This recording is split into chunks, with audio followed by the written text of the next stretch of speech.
bizarre hack job I put together myself. It's dumb. And you just hand it FTX UI output and it renders this. So that's what I'm working on. And the reason I'm doing that is I can do stuff like, zooming. So you can zoom the whole map. And for a bit I had camera shake, I had sound. I had to take it out to clean this up though. So that's what I'm working on. And the code, if you want to like check it out at some point.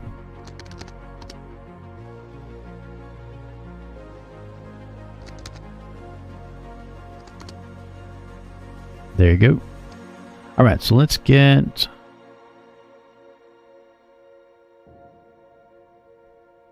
I think I only need like...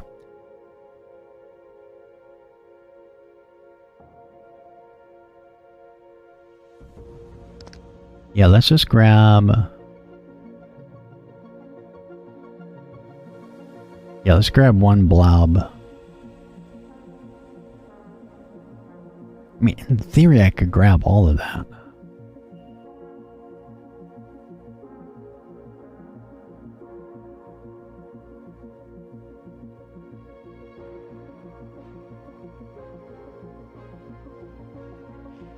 Okay, don't need that.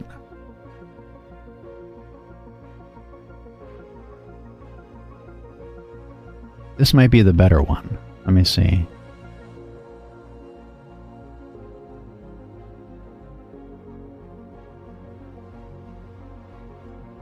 Yeah, I think I don't need too much. Yeah, let's just make a simple display to show. Yeah, let's get just something really, really simple working. Now, you know what? Yeah, we'll do this one. Oh no, that requires that color info. Yeah, this one. Let's even grab this.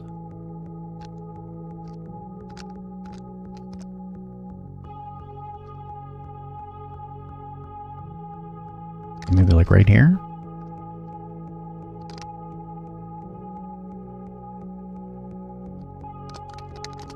Yeah, we're going to copy this in. This should give us a bunch of colors. I'm basically writing a terminal emulator. Yeah, basically. But my idea is that once I get the existing terminal emulator to work, I'm going to add my own codes to do special things that you need in a game. It's like animations and stuff like that. Effectively, I'm over-engineering a roguelike game. Because it's fun. It's also a way to like kind of learn how this stuff all works.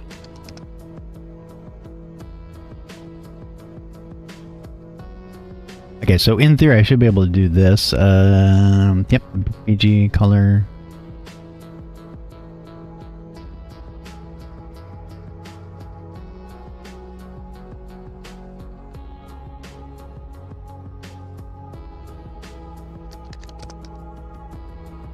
Oh wait, that's not a function call? Holy shit, I read that wrong.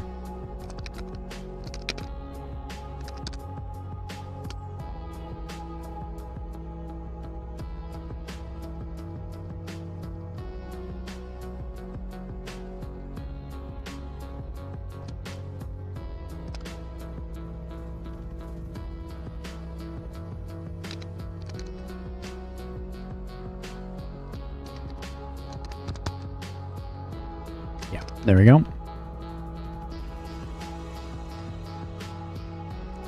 That's not a...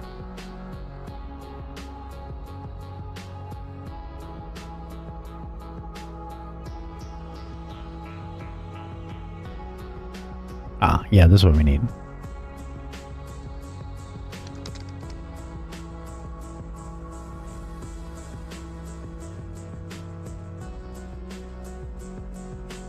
Okay, yeah, so this should be its own function, and we only need this one.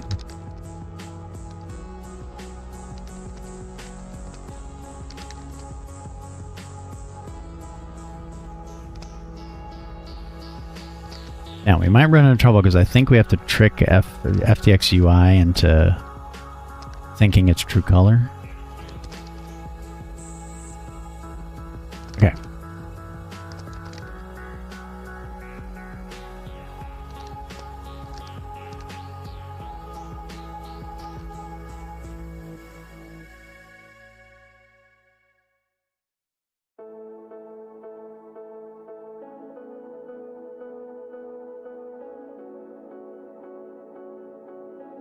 Yeah, interesting way to do that. Okay, so we need that.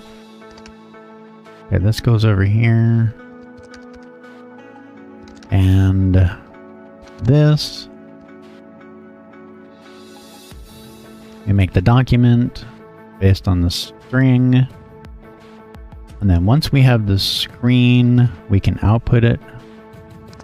Yeah, we render the document. And for now, we can just print it. But then we'll turn that into a string we can parse. So let's do...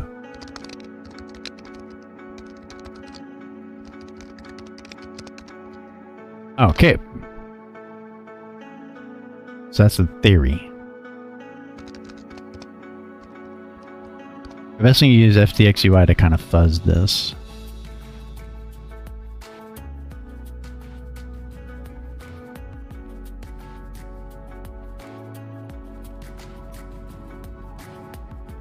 Okay, that's got to come in.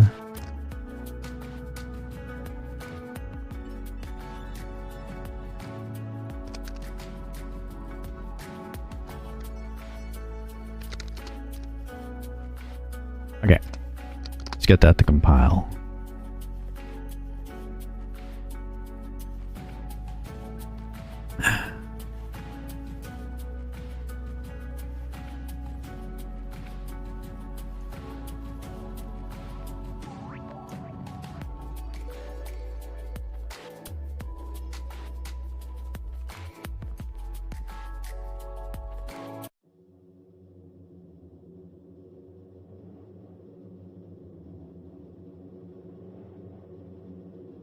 Oh, it compiled.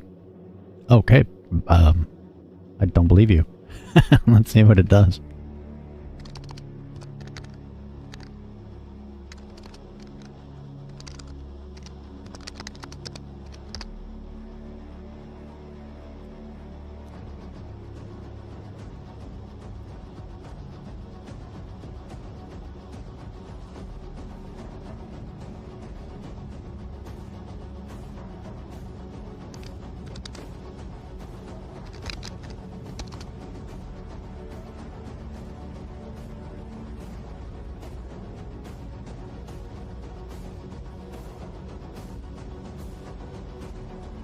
Ah, there we go. All right, so that's what we're going to parse. Beautiful.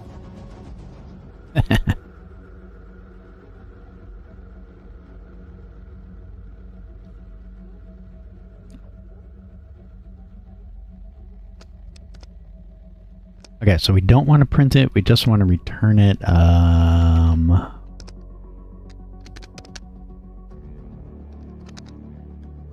I guess it just return a string.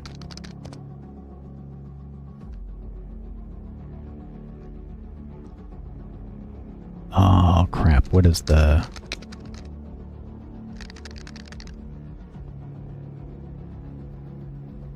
hell?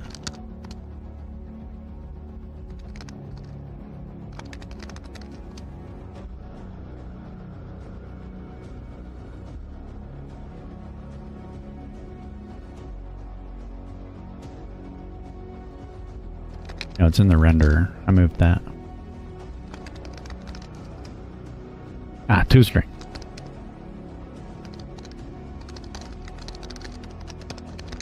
All right, we have our test case now.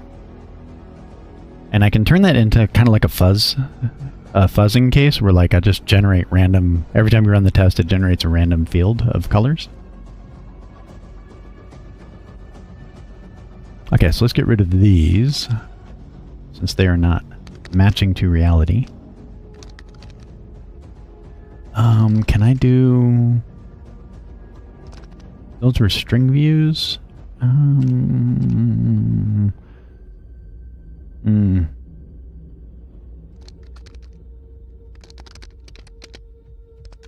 Yeah. Yeah, let's nuke that. Alright, let's go print a bunch of junk. I don't think that's going to get... Yeah, I think it needs to be string view. I am probably doing this wrong.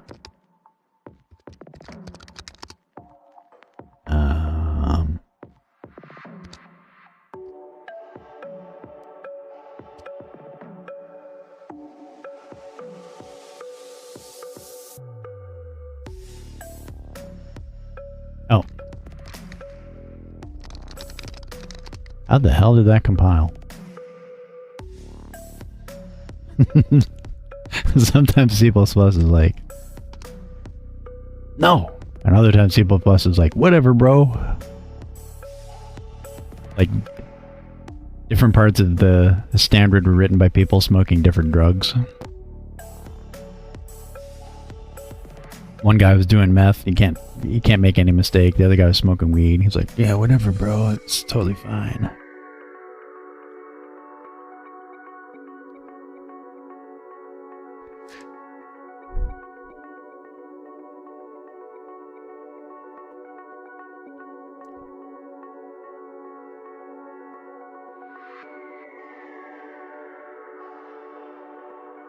Okay, cool.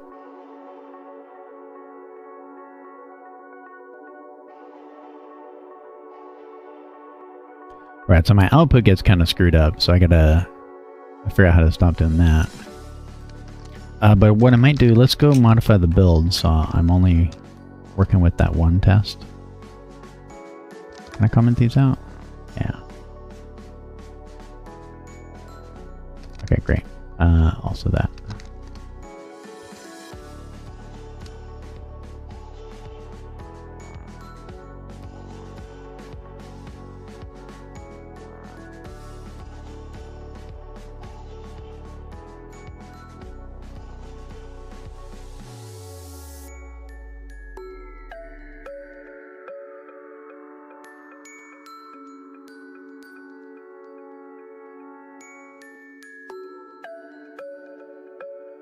Okay, cool. All right.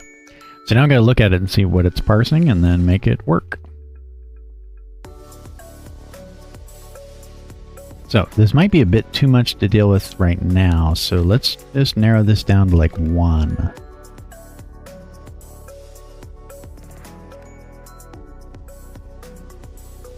Yeah, let's do break right there.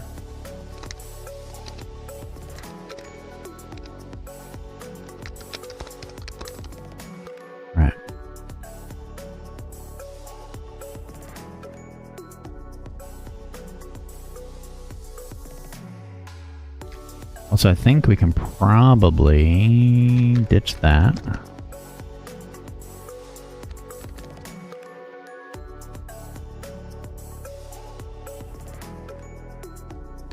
Yeah, I can probably get rid of this whole thing. I'm not sure why he's doing that. We'll probably find out why in a minute.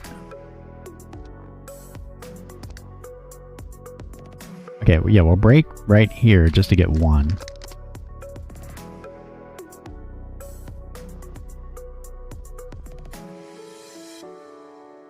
You know, yeah, let me undo that. We do have to handle arbitrary text, so we'll get the parser to skip over that. Okay, cool.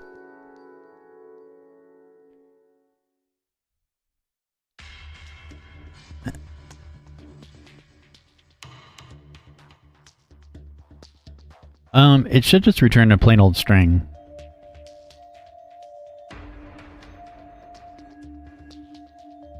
Which I totally broke.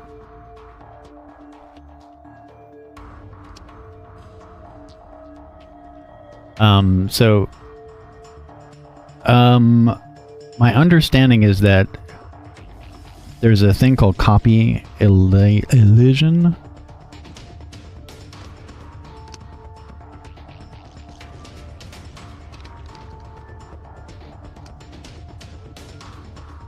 Yes, and I'm still sort of like figuring this out, but basically what it does is if you have a value that gets returned, right, and it constructs it, it shouldn't be doing that whole copy back and forth thing. Now it just sort of like, if you have a variable that accepts it, and it can figure out, the compiler can figure out that it doesn't need to do a copy, it just writes it straight to the variable, right?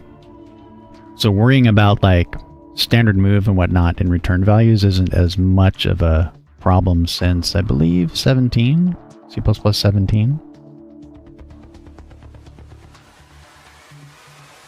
Yeah, so fundamentally different than that of earlier C++ revisions. So that's the thing. I still need to go through this whole document, kind of study it. But in theory, what's supposed to happen is it should generate a string and then add it to string view. Oh, but I know what you're saying. Yeah, hold up. You are probably right. I probably need to keep that because it's going to be temporary right there. String view, I think, is just a...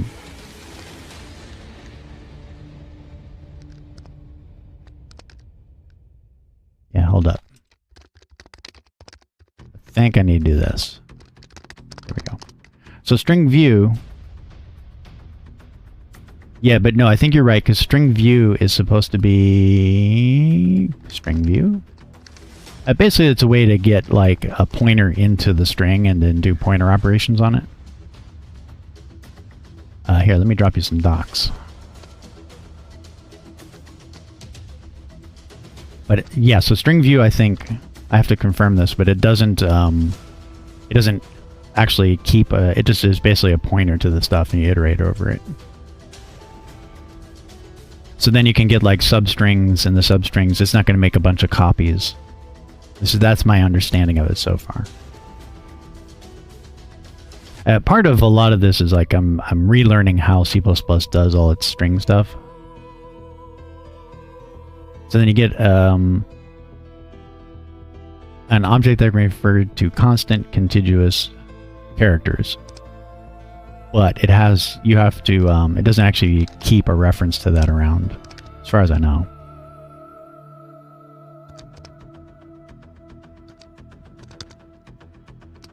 So that's why it's crashing. It'd be nice if it told you that, right?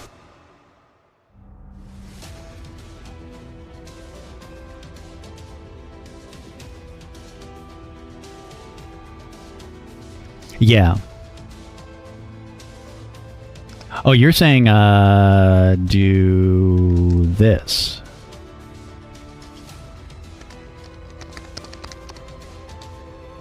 Yeah, let's try that real quick.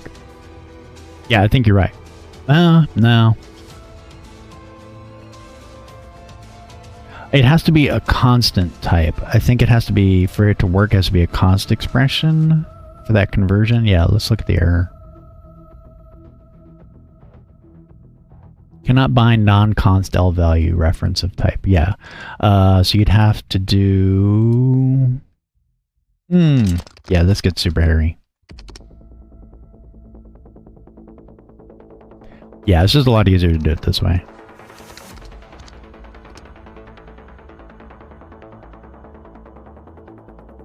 But this is actually going to have to be kind of rewritten later anyways, because SFML wants everything to be UTF-8. So you have to do a convert. It's pretty gnarly. Like at a certain point, I think I'm going to have to just go and write my own FTX UI output class.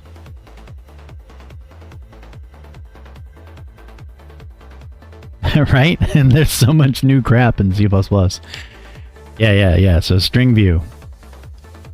If you would like to do some research and tell me, see, I agree with you. I should be able to take colors here and then put it in test in parse ANSI, and then parse ANSI should wrap it with the string view while that function runs and point at it.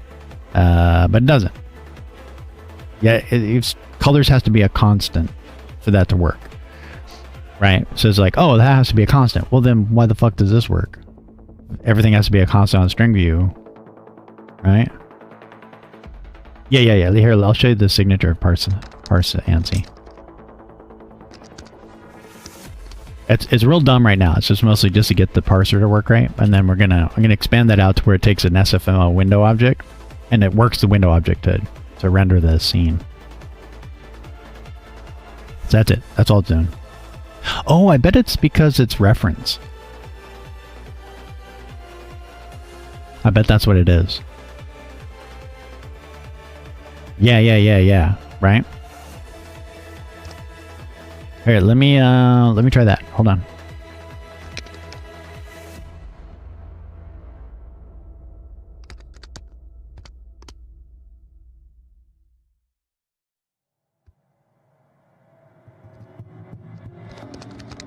Okay, get rid of that. Do this. I'll leave that string view there. We have to do make gradual.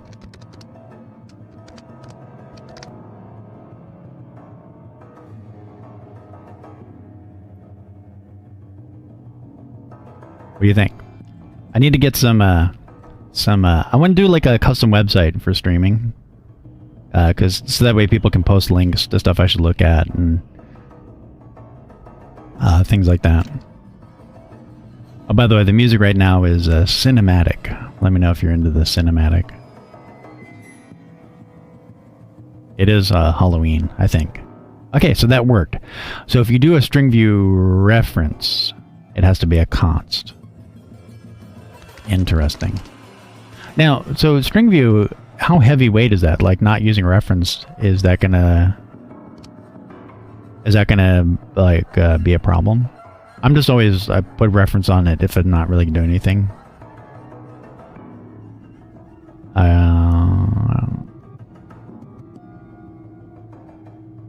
Okay, cool, that runs. Now we just got to get it to parse. So...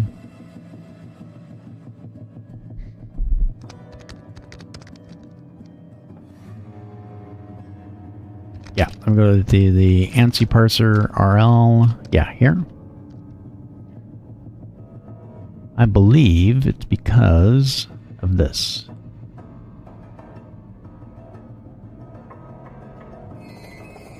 Because we're only parsing that. Let me think for a second. Yeah, that makes sense. That makes total sense.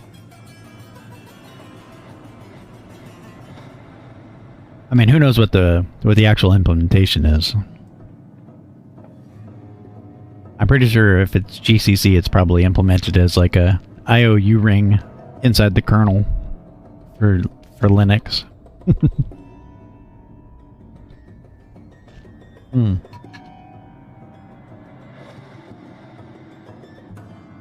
Right, so we need to capture anything else.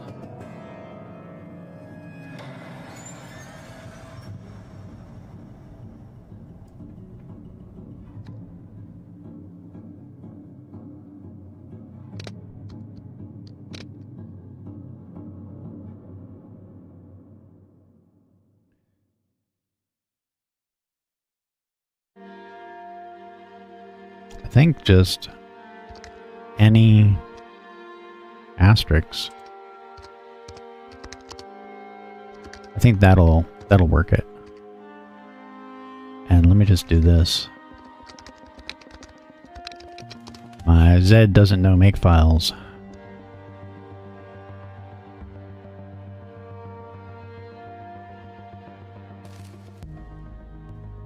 Actually, I'm just Control-C that.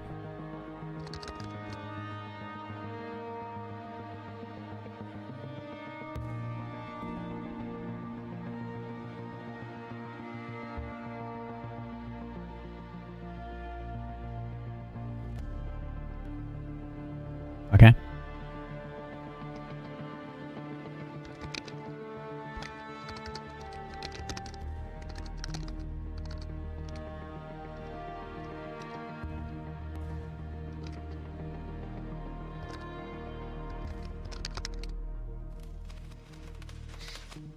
I think the any percent is matching anything else.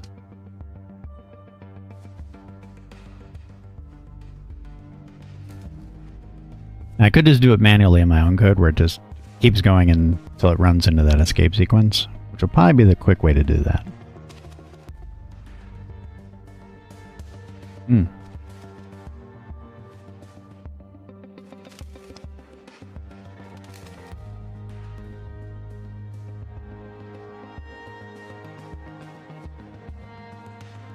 I should probably take this.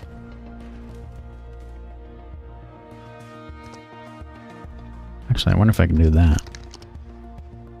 I think that's gonna make a real heinous regex.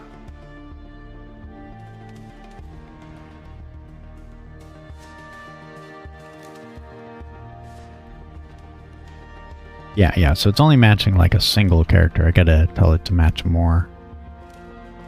But let me take this guy.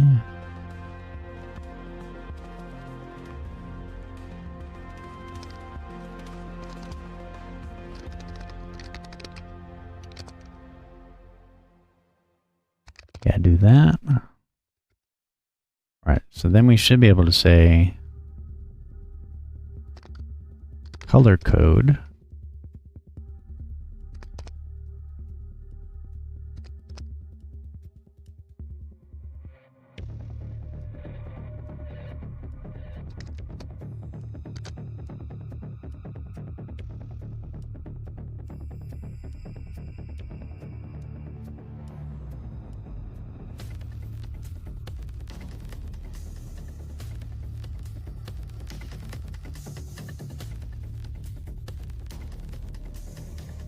Yeah, that makes sense.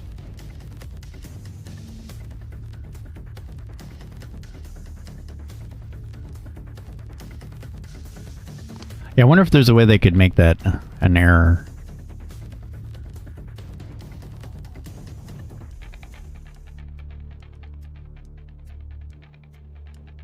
Because if you're attempting to use it and it doesn't make any sense, it makes sense to kind of convert that to an error.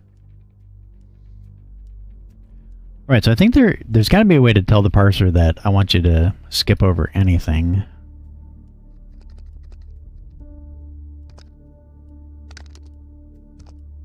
But I think probably the easiest way to do it is here.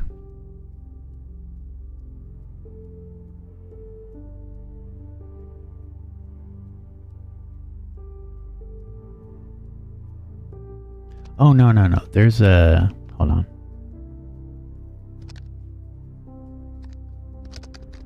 I think I gotta do these. But there's an option in Ragel. I might have to end... yeah, maybe.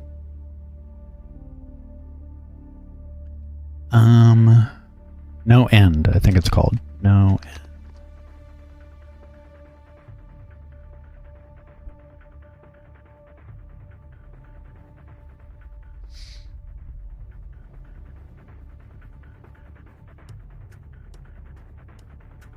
Yeah, no end, I think.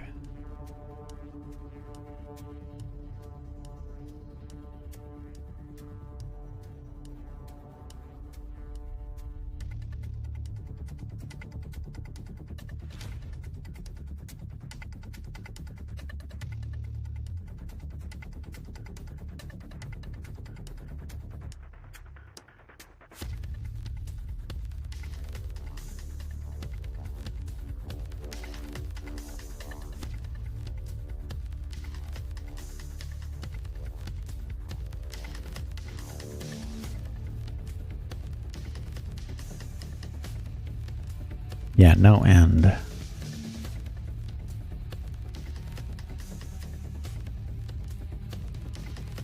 But let's just see something real quick. Print.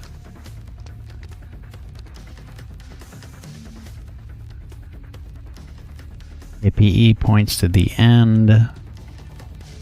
Yeah, hold on.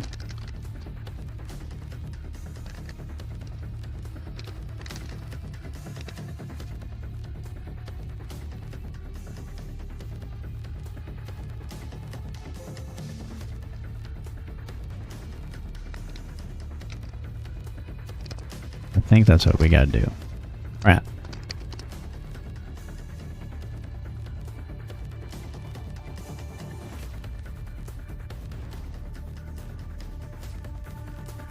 basically just gotta tell Ragel to keep keep going.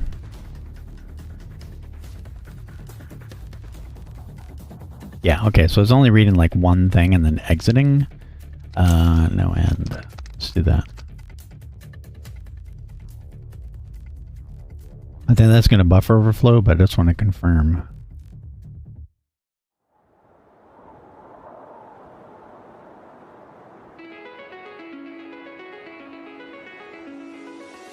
Yeah, it buffer overflows. Okay.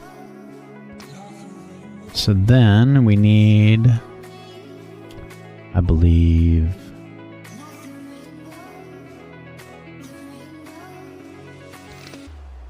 zero? It's just like zero, right? Yeah.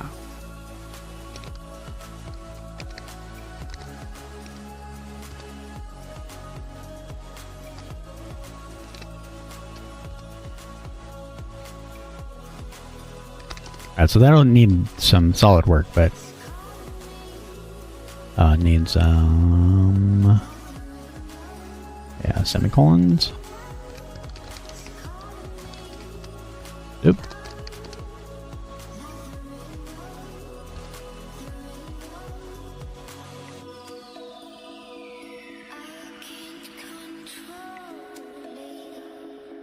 Ah.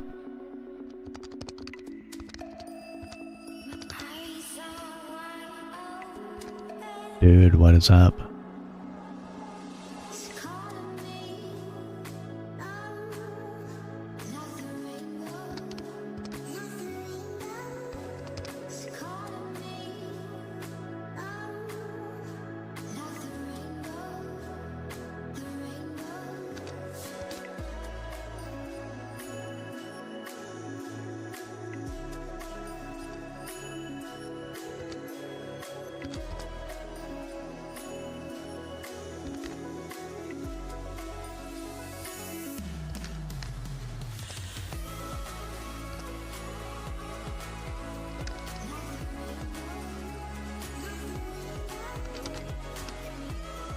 Every break time.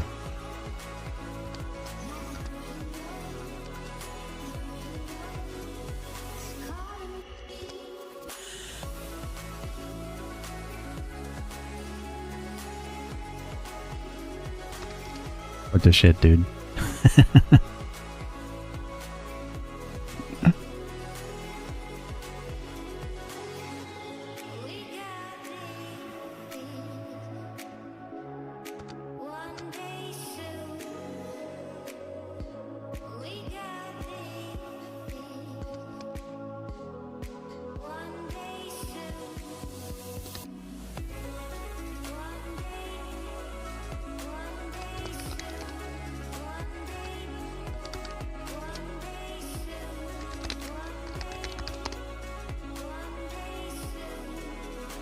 $66.22.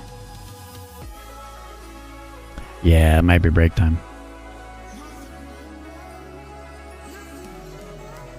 What the absolute fuck are you complaining about?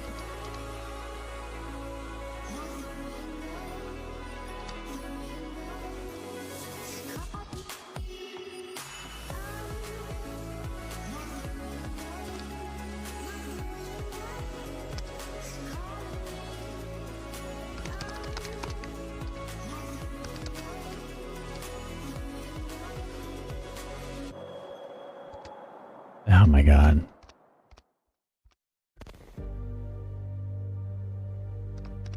Too many semicolons. Too many semicolons. Everybody loves semicolons.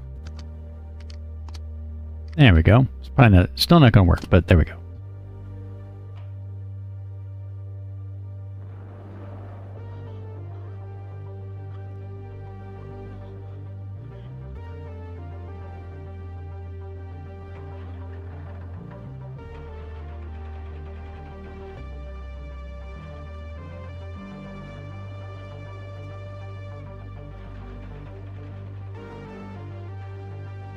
Interesting.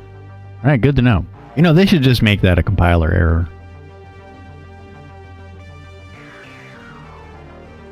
I think maybe what's that? The concepts thing? I think that's probably what would end up doing that. Alright, so I think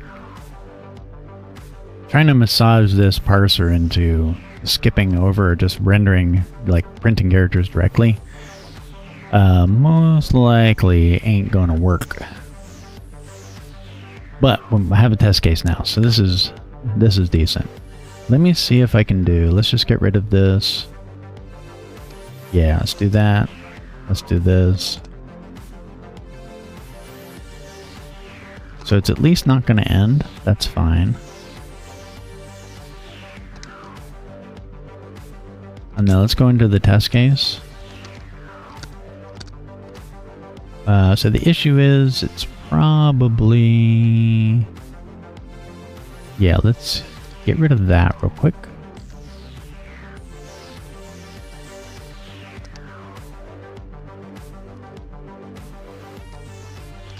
Okay, we do that, and then let's just manually say we're going to make a simplified case using just that.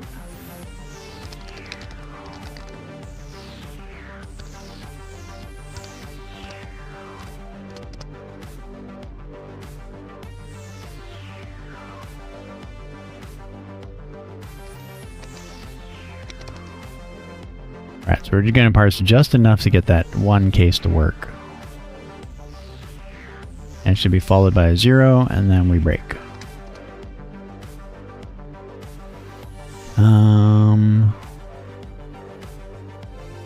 Yeah. And I think we should do this.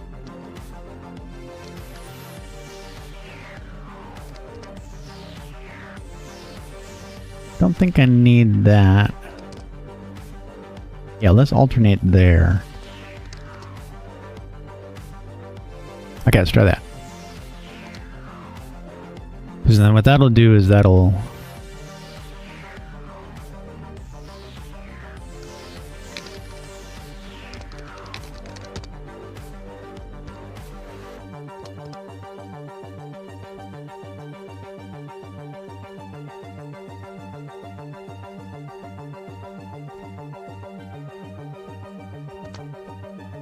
What is your problem? Well, no, I mean, it was a compiler error only after I did a specific thing of trying to pass a string to it. It should be if you try to make a reference of a type that can't use a reference, it should just say, error, this type doesn't support references. But from what I understand, the concepts thing might actually allow that. But that's another thing I got to research.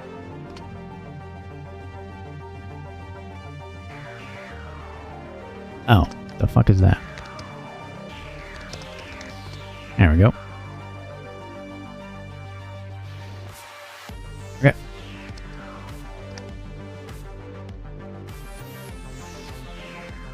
Yeah, do that. Yeah, he's reusing a variable in there, which we don't really need right now.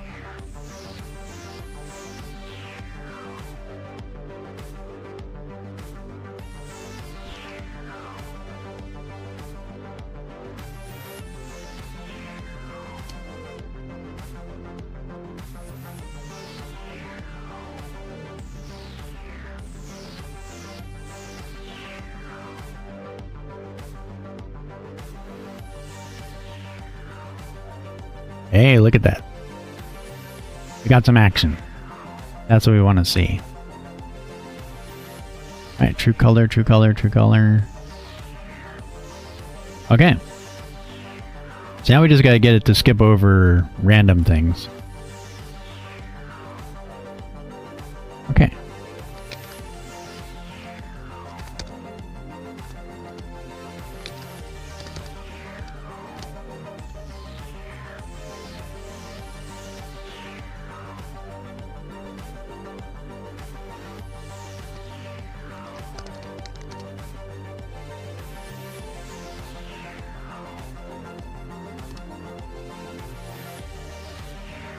So then I manually do that, I think. I think now I can bring back no end.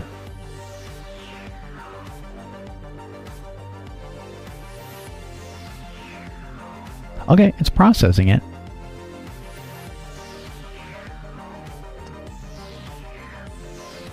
Alright, so we can get rid of that.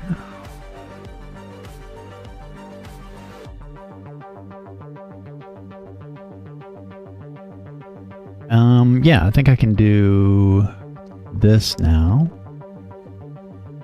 And this.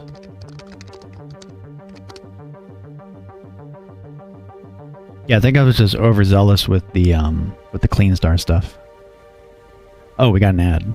Let me do some more tea.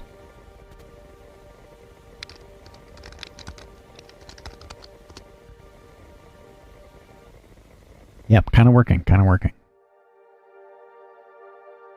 I like it.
We're back.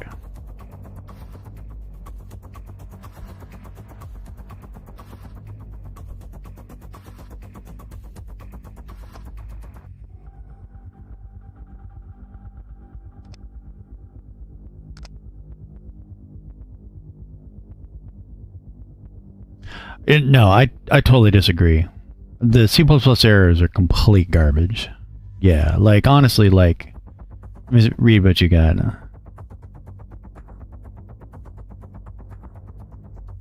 No, I actually really think the error messages are just wrong. Like, they're full-on wrong. right? Like, and it's because it's people who wrote the compiler write the message. So they write it from the point of view of the internals. What they need to do is write it from the point of view of the user. And I've been saying for a while that the standards committee needs to sit down and say, these are the errors that suck. We need to get rid of these and standardize what errors to display. Because like you'll run into all kinds of errors where they talk about one, there'll be like 50 template errors before the real error, or the error will say there's a constant reference to a constant, really it's like, oh, you just have to set one thing to something, like add one constant word or add something here, or so I really think the error messages are just terrible, right? And like, yeah, you have to read them, but a lot of times it's very misleading. The real error is not the error you're doing. And keep in mind, it's from the point of view of like, I'm trying to teach people to do C++, right? So that's why I'm forcing myself to go in and really learn it as deep as I can.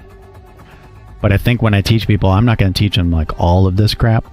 I'm going to teach them basically the core of C++ that's like mostly used and is easy to work with. Because a lot of this stuff they need some usability help. It's vastly improved. I think it's very, very easy to use compared to when I was using it 20-something years ago. But if I were in charge, I'd be like, all right, error messages suck. Error messages are terrible. Everybody, we're going to make error messages nice. And that'd be like the next C++ planning.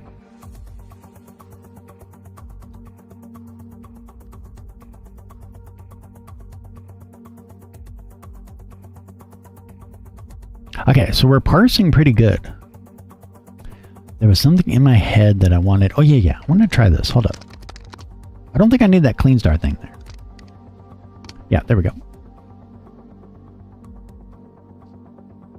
Yeah, and also keep in mind, my philosophy on standards committees, standards bodies, and whatnot is that I completely reject the idea that you have to accept whatever they put out. I think you should be very vocal when things suck, right? And you shouldn't be like, oh, well, they made it, so I got to put up with it. It should be like, nope, I don't like that. Because what happens is then, a language you really like, they can make a misstep, and because nobody questions it or tries to say that this isn't good, they keep making that misstep over and over, and then that's why the language dies. But if you're more critical of what they put out, you don't just accept it because standards, then they'll actually improve it, right? I think that's sort of what happened to C++. It wasn't until everyone had left and they've been competing with Java for years before they were like, we got to make this nicer. And finally, they did C++ 11. And added like tons of crap they could have added earlier. They just, they were stuck in their ways. Okay, so this is processing it. You know what? Let me just, yeah, it's kind of jank, but I think it's this. Yeah, any character print, not print line, just print. Yeah, this is it the C S? No, I can probably just do P. FPC or FC. Let me just look this up. I think it's FC.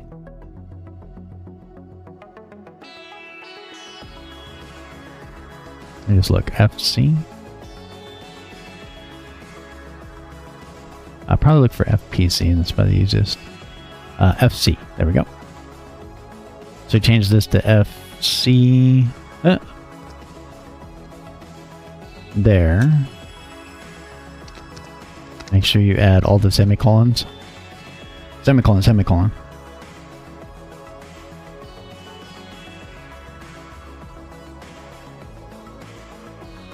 No, so I'm not saying, and this is another thing, is like, it's like when you criticize something, they go, oh, well, because of your criticism of C++, this means we're going back to the, no. There's a middle way.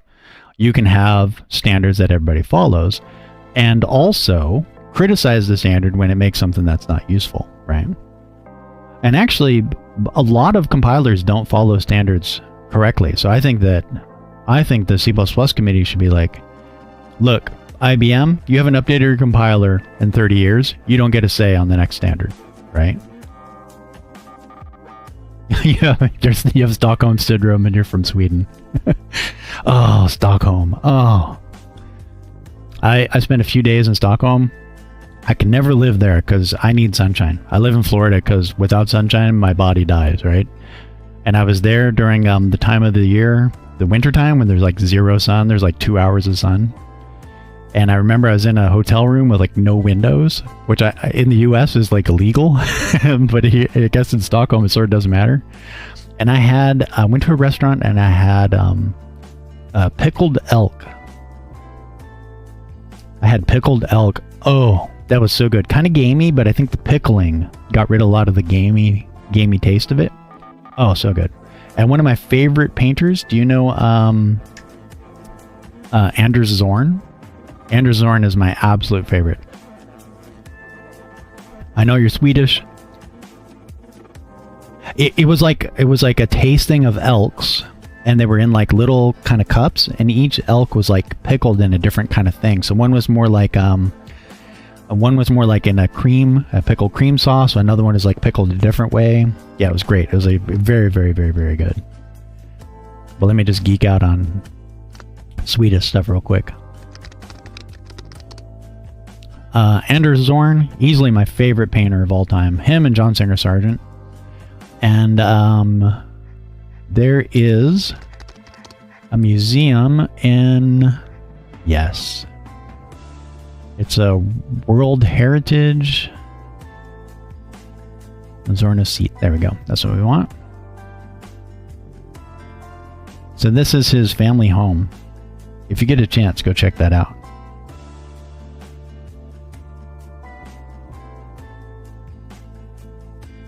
Yeah, go check out Zorn, man. My favorite. Love Anders Zorn. Go to the museum. Let me know. I didn't get into art until after I'd been to Sweden, but this is totally where I wanna check this out. And when you go there, what you'll find out is, you see all these oil paintings? A lot of his paintings are actually watercolors. They're so highly rendered and so well done that they look like oil painting. I was just there for a conference in Malmo. I went to Denmark. I did sort of like a tour of Europe, where I flew into Germany. Germany? No, Amsterdam. And then I went Czech Republic. I went to Czech Republic, then Germany, a couple of countries in Germany, then up to Denmark, and then over to Malmo. And then from Malmo, I'm totally saying it wrong, I went to Stockholm. And then after Stockholm, I basically took the train. I took the train the whole time. One of the best trips ever. So good. So good. The trains in Europe are just amazing. Just like cheap, really clean, really nice. Take you actually places and don't get stalled for days on end like in the US. But then later I started studying art and I studied Anders Zorn and I'm like, oh, I gotta go back to Sweden. I gotta check that out. And also, I just love like the way Stockholm is set up, where like they have like the islands and things. So cool. Love that place. But I can't live there, man. No sunshine. This kills me. Yeah. Anyway, so yeah, when it comes to like C++,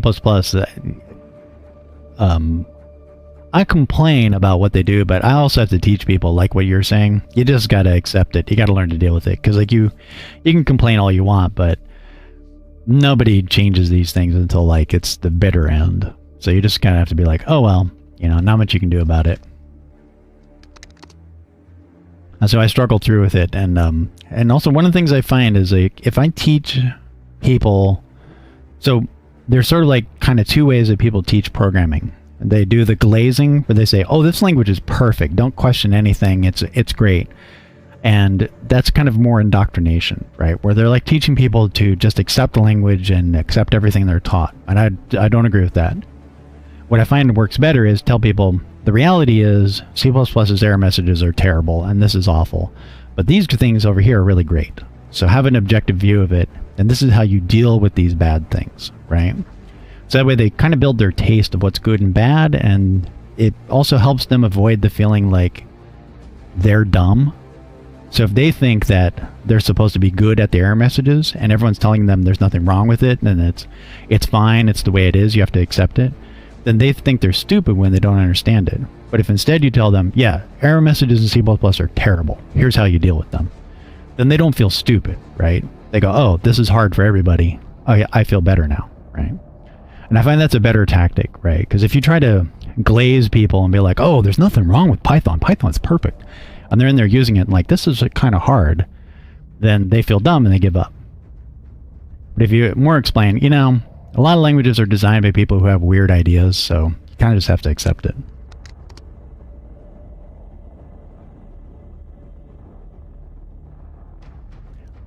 Yeah, especially with C++, and the theme I'm kind of approaching in the course is like, because C++ is so old and so flexible and so huge, it's like there's 4 languages, right? There's like pre-2000 C++, like old bad days. Then there's the metaprogramming C++, where everyone did everything with metaprogramming. And then there's C++ 11, where they were kind of transitioning. So they're using some of the C++ 11, but it's kind of cleaner, not so much metaprogramming. And then there's modern, where it's like a lot less memory management. They try to do everything on the stack. They're using way more features, not a lot of metaprogramming, like very low tuned down. And I've also noticed that more modern C++ is using more struct instead of class. Just sort of like assuming, yeah, everything's public. Yeah, we know. We just make it public. And you can see that even in the standard, they've got examples like on CPP reference where they're not using class anymore. They use, like if you look at the examples for wait. Yeah. I believe here. You see them in the coroutine stuff, they're using struct for everything. They're like not using class at all. So I think they've started kind of like going away from the class so much. Because remember, a lot of that was written like before like 2000, I would say even 2010, the way you made money as a company that produced C++ is you sold libraries. As of then, having public and private and having a header file and whatnot, that's what you wanted. You want to give people a DLL, some header files, not let them see what's inside it. Now, they're competing with languages that don't do that, that are just more open source. And so now they're like, you know, it's kind of pointless having everything with privates and stuff. We'll just make it struct, right? So I see that a lot more in code. So that's my approach as far as like, I'm going to tell people, you know, I'm going to kind of teach you the more modern C++, but there are these older versions of it. This is how they look. This is how you work with them and why they did it that way. Instead of trying to teach the whole language, which is just massive. It's like 4 languages compiled into one. Anyway, this is basically working. Let me just run it one more time. Oh no, it's not. Let me guess. I have some semicolons somewhere. Yeah, fucking semicolons. No, I don't need it there. Okay, there we go.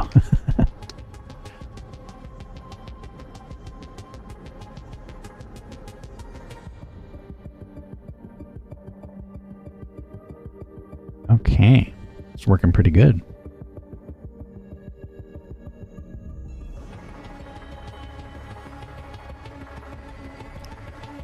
Invalid UTF-8.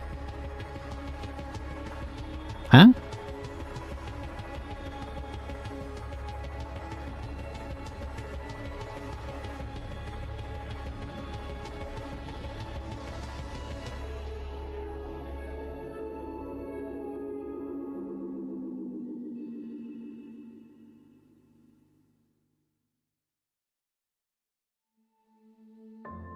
Who the...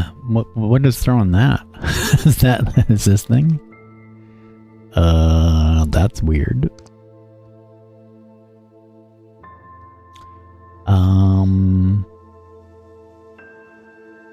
Anyway, it does seem like it has an error though. actually, let's go ahead and do this instead.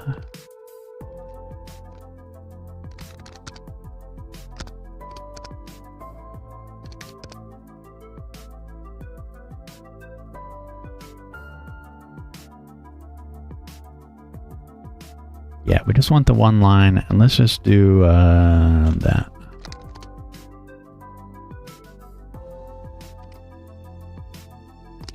Yeah, I think I'm going to have to manually...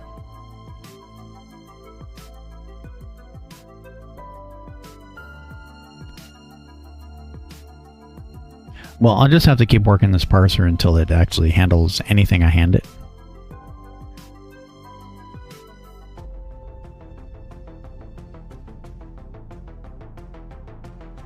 Yeah, also I got to get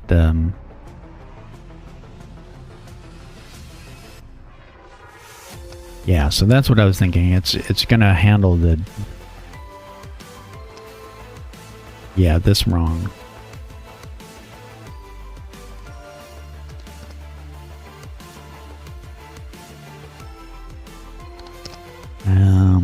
Well, let's do that instead. Yeah, I only want it to handle printing out a character when it's like that.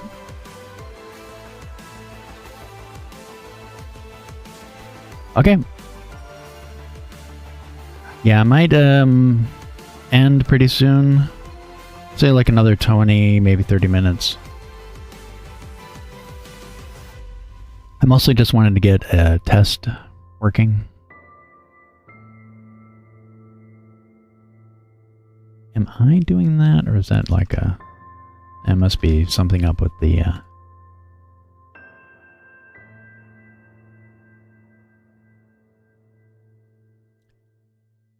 Yeah, this is the same thing that I was running into with it printing the numbers. Kind of irritating. Let's see if we can do this.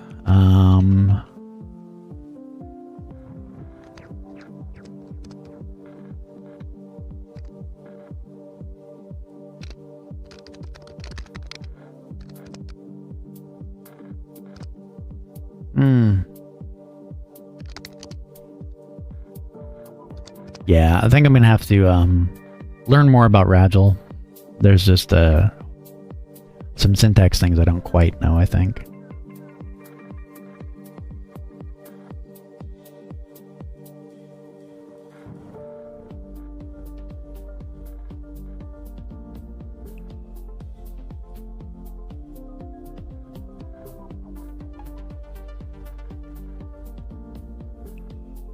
Yeah, it's like you said, yeah, plain old data would be the other way to look at it. And then I think once you do a ton of plain old data, eventually you're like, well, why am I constantly making things public? And if it's just going to be everything is data anyways, just make it struct. All right, yeah. So we got a test going. It's just you know, not quite doing what I want. But that's just a matter of... Well, actually, I probably...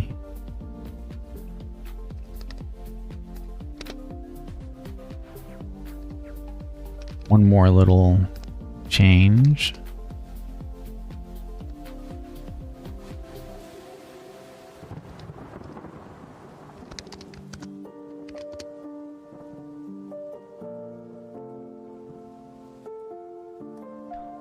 Yeah, this is most likely just an insane amount of overkill for parsing parsing the ANSI codes, but that's kind of the fun.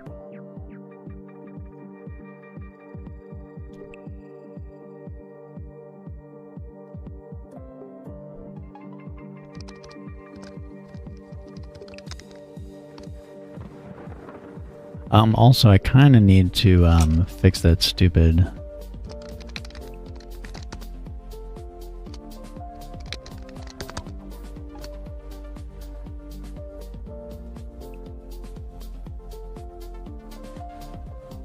Yeah, I'll probably have to change that there.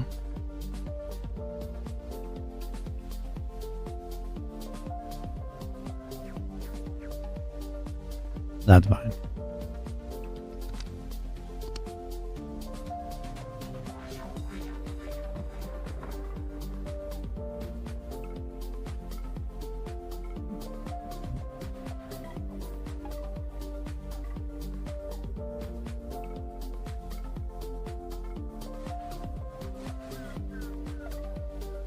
Yeah, so that any is capturing like everything. Alright, so that's basically the problem.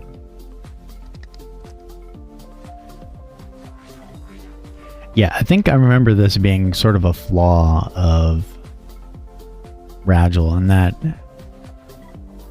there was no way to make it something exclusive.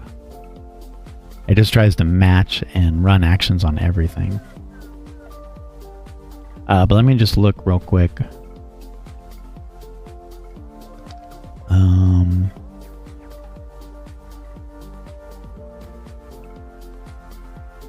I'm thinking I probably need to do like a go-to. Yeah. Most likely, I've got what I wanted set up. Yeah, so see this? Where you detect a line and then you go to there. Yeah. So these are errors. I'm looking for error actions. EOF.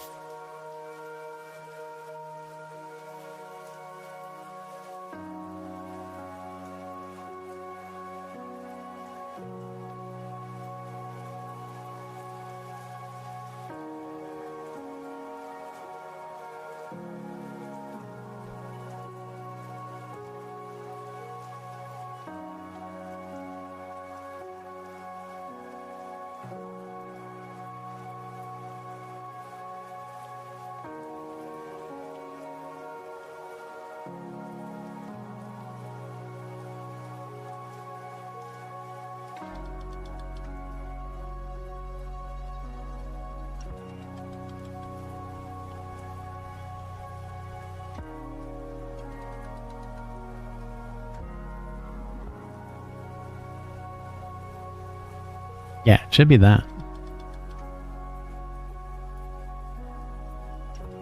So I am doing the right one, it just doesn't seem to be doing exactly what I want. That's fine.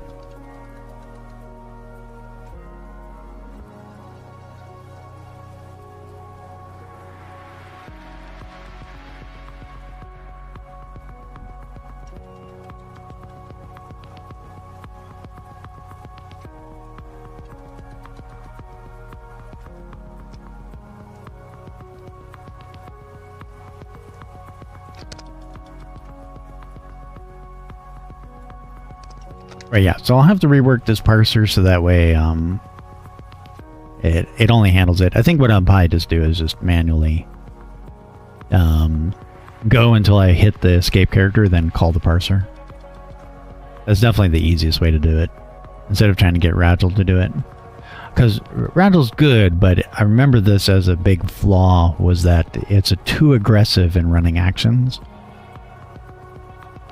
So it just like, you'll have it where I have this problem now where it's like, it's running the number action, but it's not in that part of the parser. So it's running number here and this, because that's technically there's a number in there, but that's not what I've told it to do. I told it do this or this and then that.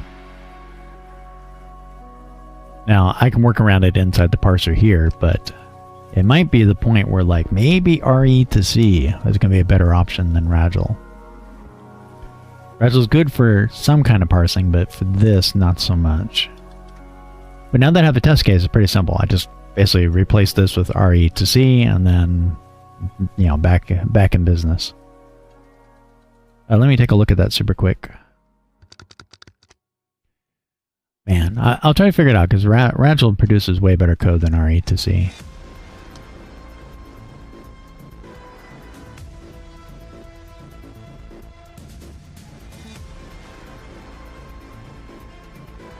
Yeah, I think it'd be pretty easy.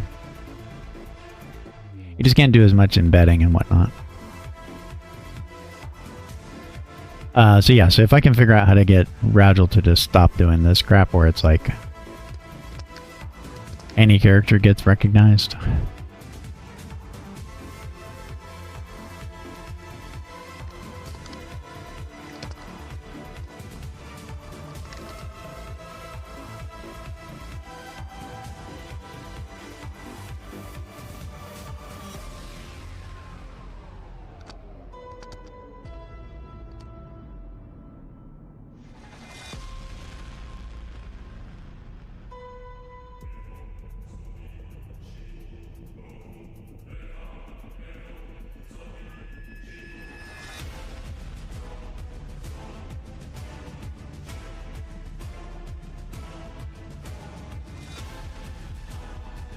Well, that shouldn't have worked.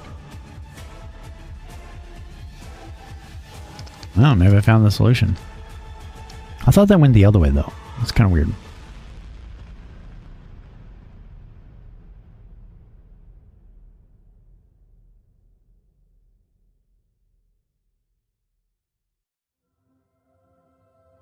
Interesting. Okay, that could be another option.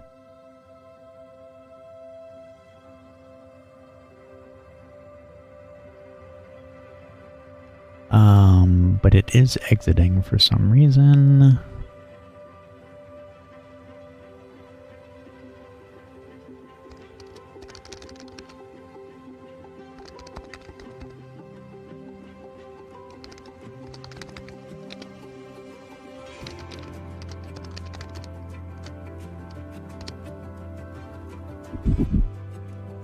Yeah, I used Ragil, but like years and years and years ago. So it's had some changes, but it's pretty much the same thing. It's just I remember there's a way to get it to do this correctly. Yeah, it's only processing one of those. I wonder. I just sprinkle these all over. Yeah, let's do that. You basically have to add a guard, and then it'll process one machine over another.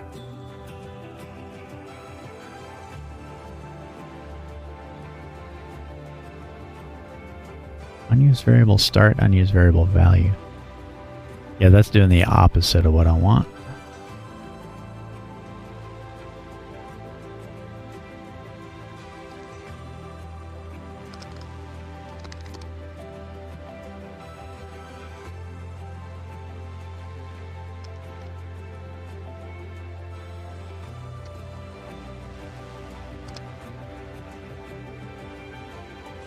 Yeah, see, it should be alternating, and this is the problem, is its alternation doesn't really work the way I think it does. Alright, so yeah, I just gotta basically go in and probably stop using Ragil. That sucks. I really like it.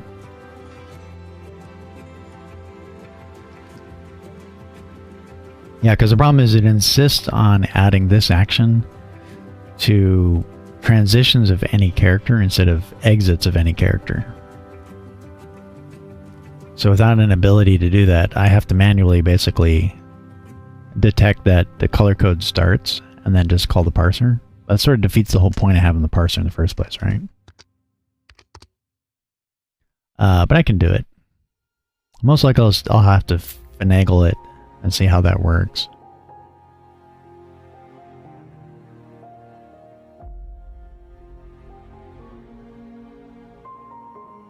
Actually, this should be...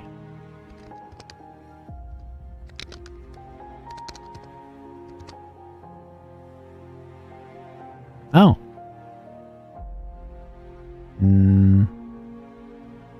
Kinda. It sort of randomly reads an S.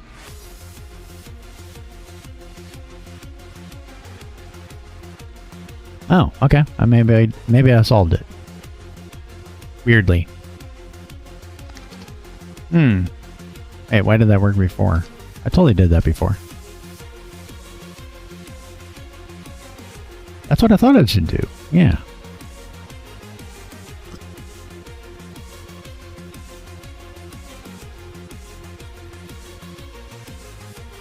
Yeah, that's more or less what I want. It's just this. I think this is causing a problem.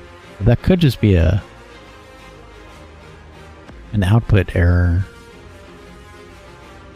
Because FTX UI is also kind of redefining the terminal, so it's kind of outputting some stuff. Yeah, see there. Oh, okay. I think I got it. All right, let me do something.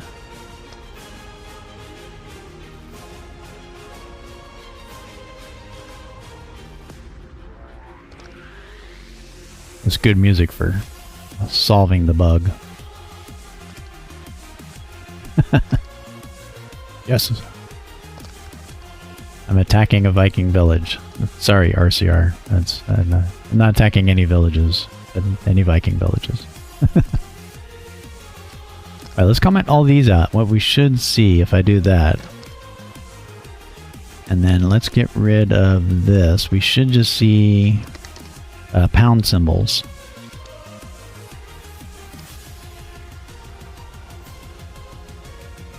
Good old Rajal. You can't give me this. You can't let me use you do that.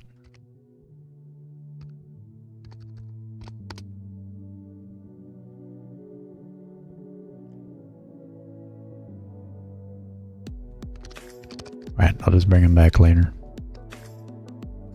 Let me do it this way.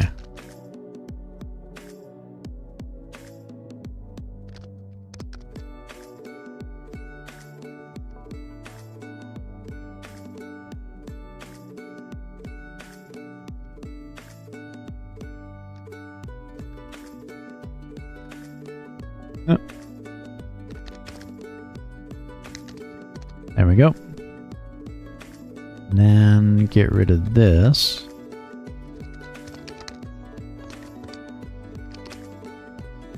Okay.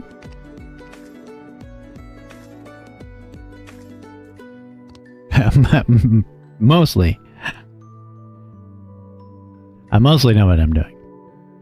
I knew what I was doing like 20 years ago, so I'm kind of like rebuilding my C++ knowledge. There's a bunch of crap I don't know. I don't think you could, man.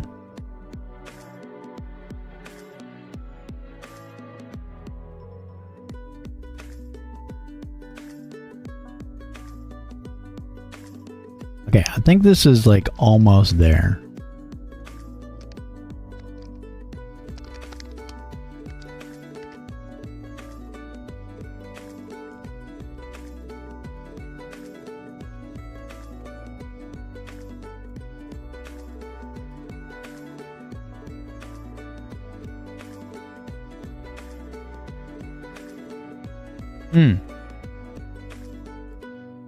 Yeah, it seems to not actually run anything. Fantastic.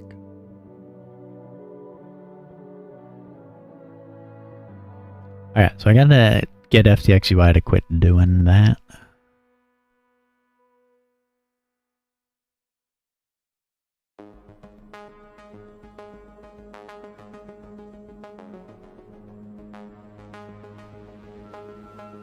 Yeah, I think this is closer.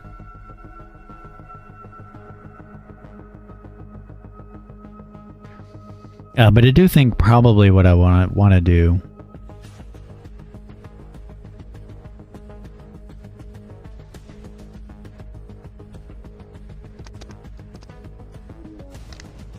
Did it say 0 chars left? Yeah, I think part of the problem is that FTX UI is kind of ganking this. Oh, I know I can do.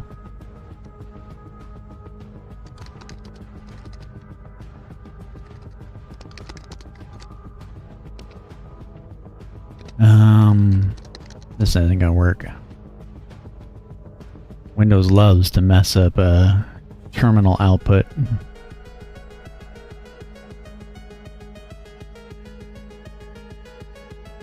Basically, as long as I can capture the characters, because I don't actually have to print them to the screen, I just need to make sure I'm getting them accurately.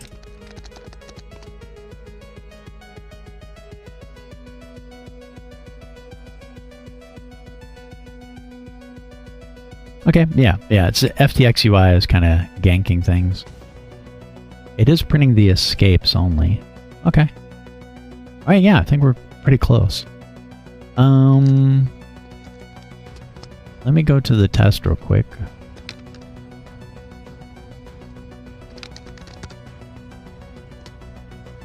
Let's change up the music. It's causing me stress.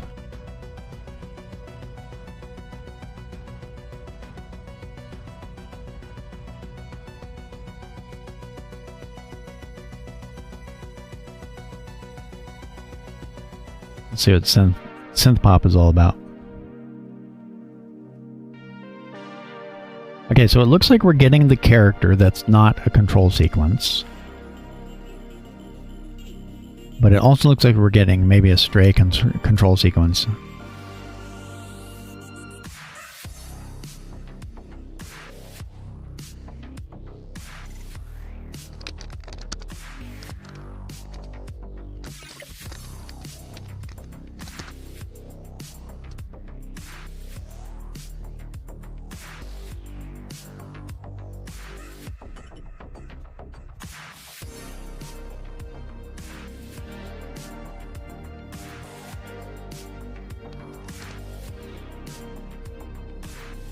So that's going to do max value 255.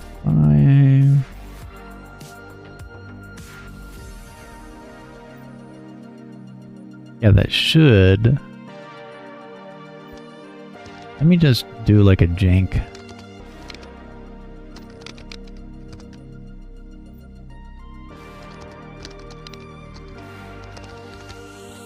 Do that and then.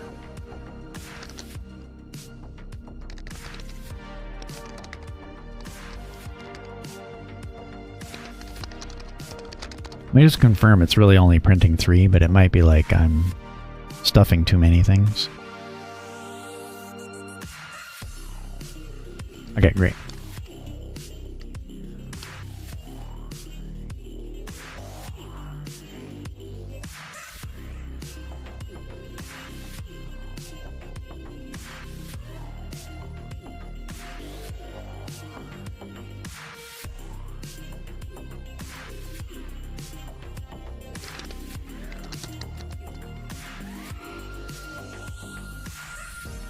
Okay. Yeah, that's one line. Let's do it in this one. Yes, there. So if it says I did 3 characters, 2, then we're doing this right. I think so. Yeah, if not, then we're doing it wrong.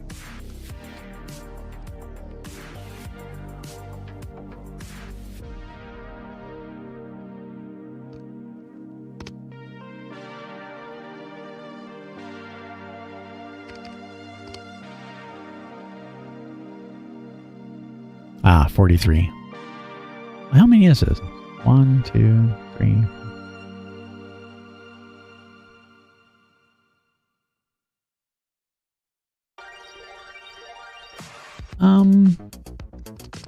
Let's go over to the parser. Why not that? Here. Let's count it here too.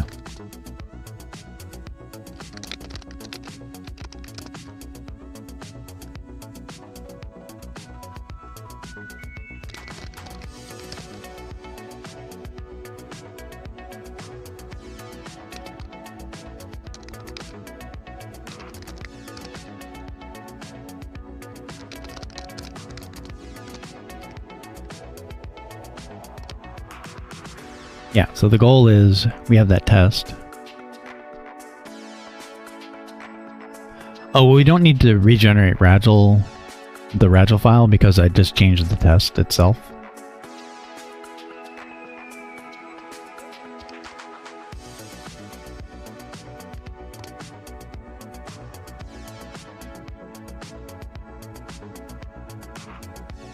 Okay, yeah, it's gonna need some work. But 43 versus 80, it's better than nothing.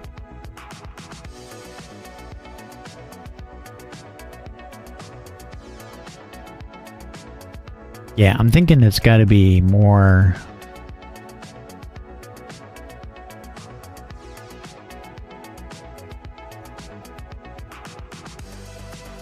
Yeah, I think it's going to be better to do it this way. Darn, I was really hoping I could just point Ragel at a whole mess of crap, but I think it's got to be done this way.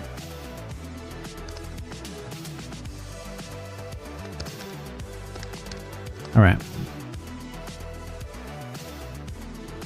I think...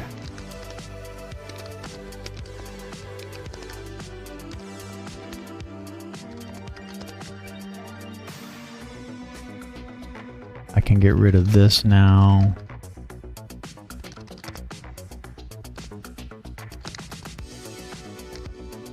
And then we'll just do a little if. If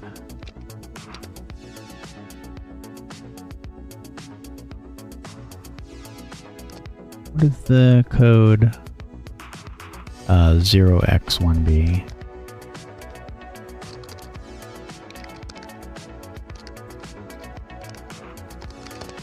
Yeah, so if we hit an escape code, we run the parser, and then print everything else. There we go, problem solved.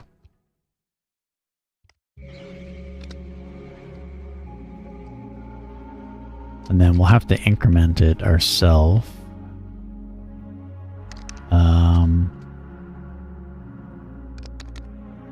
Right here.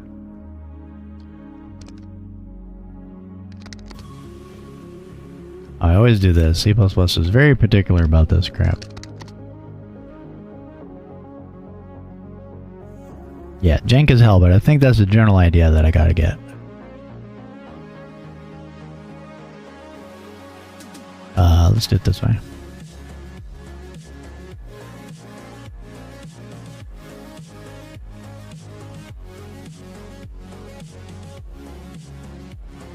Yeah, so the advantage of having escape as the start of a thing is, yeah, we can just do that. I think that's going to run forever.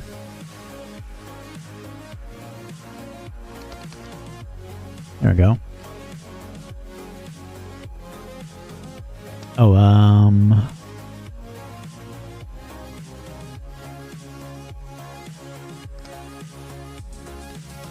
might have to look. I think he does this also. I think I got to increment one more.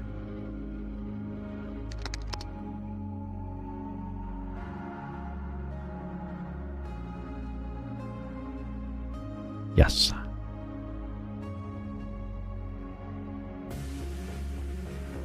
Yeah, I really prefer to keep keep them separated. I can never work out in my head, like, is it post or after?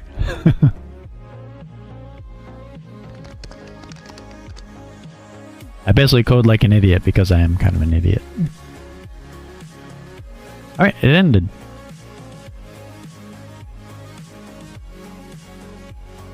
Alright, so now we just gotta get the parser to actually handle the sequences correctly. Okay.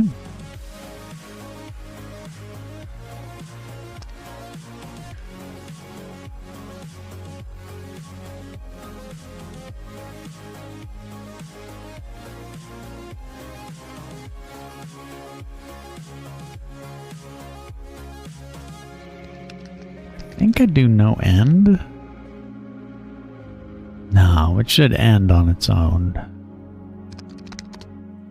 Yeah, it must not be advancing the pointer correctly. Alright, let me go look at this.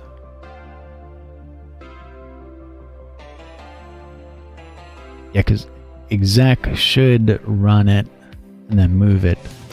Let me just confirm what that does.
Hmm.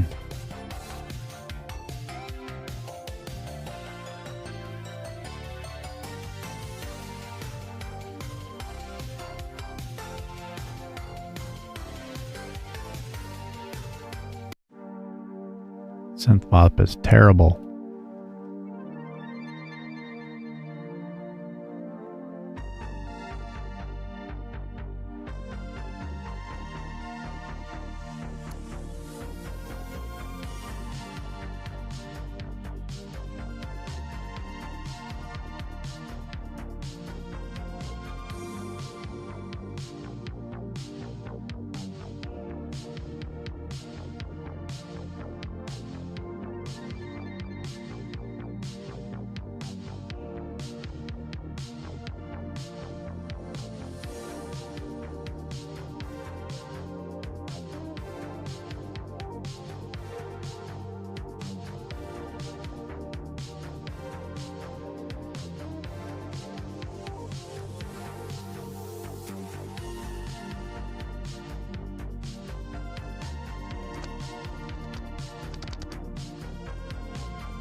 Okay, well, I think I'm getting close to needing to take a break. I've been streaming for about 3 hours. So I will spare everybody me struggling with Ragil, trying to get it to parse one character. And yeah, tomorrow I should have this basically working, and then we're going to use it to render the actual GUI.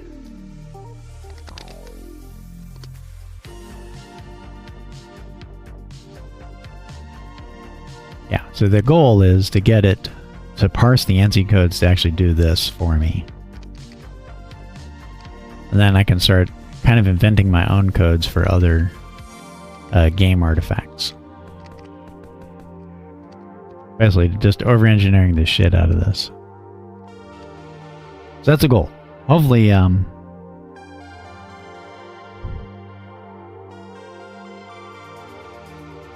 yeah, I think with Synthploth, it's hit or miss for sure. I think with any computer music, for lack of a better word. Okay, yeah, so I basically have to work this. I have to research more, but I think my brain is super cooked. So we can take a break, I'll come back. Because I feel like I'm not understanding how this works.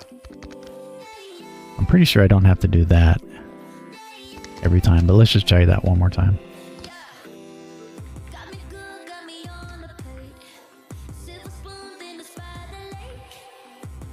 Also, I keep saying things shouldn't have lyrics, and then they always have lyrics. Great, and I just broke it. Because I hit Control C, it's not going to sit there forever.